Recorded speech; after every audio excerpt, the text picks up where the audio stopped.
Довольно сложно выбрать профессию, когда не знаешь, чем хочешь заниматься в жизни. Мы не задумываемся о своем будущем, предполагая, что все еще решится. Но с наступлением 9 класса мысли полностью погружаются в учебу, поэтому времени на размышления о будущем не остается.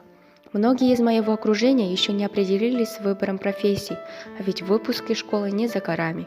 Безусловно, существует множество профессий, которые помогают людям найти себя. По рассказам взрослых об их работе, я извлекла для себя такое утверждение.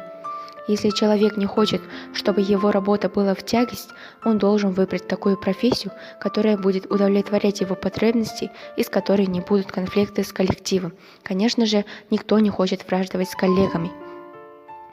Для себя я уже выбрала подходящую профессию – учитель.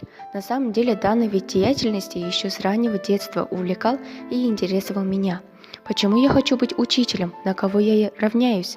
Я считаю, что работа учителя действительно заслуживает похвалы, ведь именно учителя дают нам знания, учат грамоте и умению формулировать свои мысли. Конечно же, любое желание начинается с подражания кому-либо. Моим учителем и в некотором смысле наставником является учительница русского и литературы, которая помогает мне и всем учащимся, чтобы пройти тяжелый путь к цели. Но для того, чтобы стать учителем, недостаточно только знать тем и умения их объяснять. Нужно найти язык с каждым учеником, доходчиво объяснить и помочь ему. Каждый должен задумываться о своем будущем и стремиться к осуществлению своих целей. Никто не сделает это за нас, даже если не будет хватать сил и времени. Все нужно делать в срок, не откладывать на потом, ведь в дальнейшем будет еще сложнее. Учеба и школа предоставляют нам все возможное, чтобы развить и укрепить наши знания. Я хочу тоже внести свой вклад в школу, поэтому выбрала этот путь. В мире существует огромное количество разнообразных профессий. Некоторые из них появились совсем недавно, а другие много лет назад. Одной из старейших профессий является профессия учителя. Учитель – это человек, который необходим всем и каждому. Без учителя не будет ни врача, ни инженера.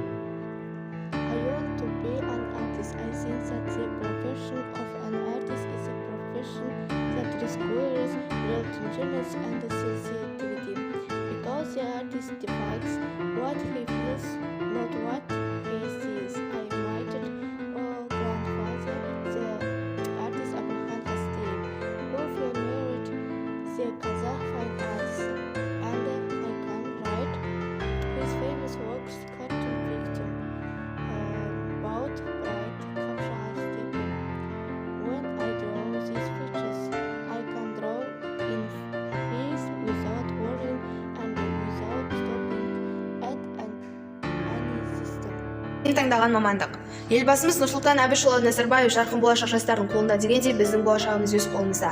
Соңғы уақытта мен өскенде кім боламын, қандай мамандықты таңдаймын деп көп ойланып толғанып жүрмін. Мамандық таңдау өміріңнің бір кірпішін дұрыс қалау деп түсінемін. Өзің айналысқың келетін жұмысты таңдау ғана емес, өзің араласқың келетін ортаны да таңдау деген сөз. Өмірде адам мамандық таңдағанда қателеспеу керек.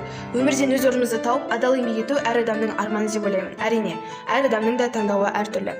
Мамандық таңдау өте жауапкершілікті және маңызды іс. Мамандық таңдауда әр адам өзінің қызығушылығына, қабілетіне, бейімділігіне, қалауына сүйену керек. Қазіргі таңда мамандықтың түрі көп, таңдау жасау оңай емес. Ең бастысы адам еңбекке қабілетті, зейінді болуы қажет. Және оның мамандығы өзі өскен ортаға маңызды, бағалы үлес қосатындай болуы шарт. Менің арманым дәрігер болу. Дәрігер болуды жаным сүйеді. Дәрігер ол өзінің адамдарға берген шипасы, адамды сауықтырып, адамдарды өмір сүруге күш салатын жандар. Дәрігерлерді халқымыз әдетте ақ халатты абзал жандар деп атайды. Себебі олар науқастарды емдеп, олардың жандарына арыша түседі. Мамандық тақырыбында Алмалы ауылының дәрігерлерінен сұхбат алып көрдім. Ал олай болса, олардың маған берген жауаптарымен кеңестерін тыңдайық. Сіз не үшін дәрігер мамандығын таңдадыңыз? Дәрігер мамандығын өзім ұнатқанын таңдадым. Дәрігер мамандығы өте жақсы маман. Халыққа қызмет ету, оны емдету, қандай керемет қой, әрбір дамияға болған қандай керемет. Медицина саласын білген көп, ал сол медицина саласын маған қай түрін ұсынар едіңіз? Енді өзің қай мамандық, қай нені жақсы көресің? Мамандықтар көп қой, мысалға фельдшерлік, медбикелік, дәрігерлік. Өз басым саласын матолог деген салаға қызығамын. Өте керемет. Сол саладан маған бір кеңес беретін, оған оңай ма, қиын ба? әр мамандықты өзің таңдасаң, өзің талабың болса, әр мамандық сізге қиындыққа соқпайды деп ойлаймын. Біраз кеңестерді білдім, сізге көп рахмет.